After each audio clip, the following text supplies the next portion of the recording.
বাংলাদেশ ছেড়ে চলে যাচ্ছি একেবারে, এটাই শেষ যাত্রা। আর কখনো হয়তো আর আসা হবে না।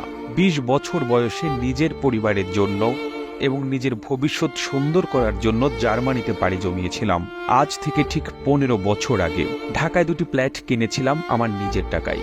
একটা আমার মায়ের নামে আর একটা আমার স্ত্রীর নামে। আমার মা আবার ফ্ল্যাট আমার ছোট ভাইয়ের নামে লিখে দিয়েছে।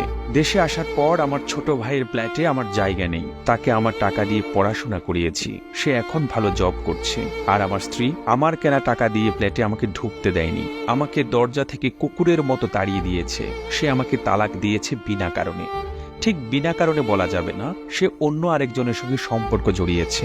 বাংলাদেশে ২০ দিনের মতো হোটেলে ছিলাম, আর আপন মানুষের প্রতারণাগুলো মুখ বুঝে সহ্য করলাম। টাকার কাছে সবকিছু অসহায়।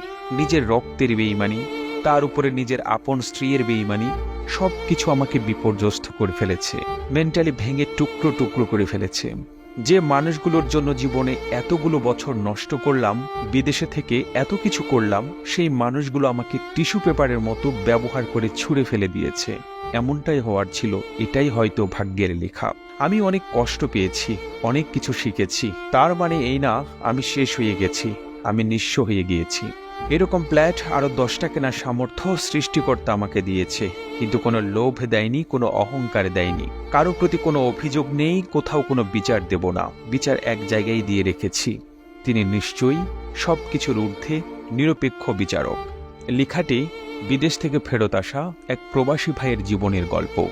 আর এই গল্পটি ভালো লেগে থাকলে আপনার ফেসবুকের টাইমলাইনে শেয়ার করুন এবং বিশ্ব বাংলা ফেসবুক পেজ এবং ইউটিউব চ্যানেলটি সাবস্ক্রাইব করুন। একই সঙ্গে আপনি বাংলাদেশের কোন জেলা থেকে প্রবাসী ভাইয়ের এই গল্পটি শুনছেন বা দেখছেন আমাদের কমেন্ট করে জানান। আমরা পরবর্তী ভিডিওতে আপনাকে ধন্যবাদ জানাতে ভুলব না। আর এতক্ষণ বিশ্ব বাংলার সাথে থাকার জন্য অসংখ্য ধন্যবাদ।